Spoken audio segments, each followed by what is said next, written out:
Hi, are you or your kids reading books this summer?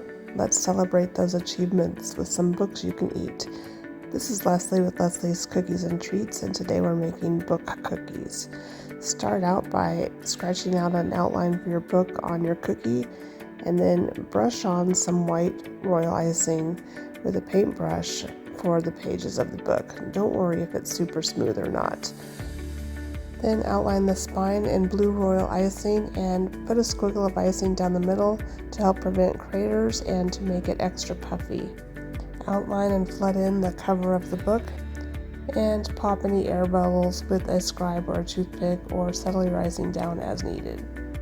Let this dry for about 5 minutes and then fill in the spine. Make sure to overfill it a little bit so it's extra puffy. You're going to want your icing to be a little stiffer if you're going to overfill so that it doesn't overrun the outline. And then put a stripe of icing across the top for the back cover.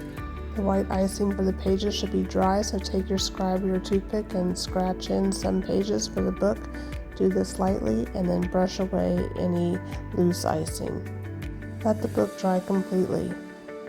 And now it's time to decorate our book cover. I'm using white Edible Arts cake paint, and I'm going to do a leaf pattern on the front of my book. You can do any design that you want. Get creative with your book covers. You can do a book cover from one of your favorite books or your child's favorite book. You can name it after a pet or do it for a birthday celebration or after an event that your family participated in. Anything that you want.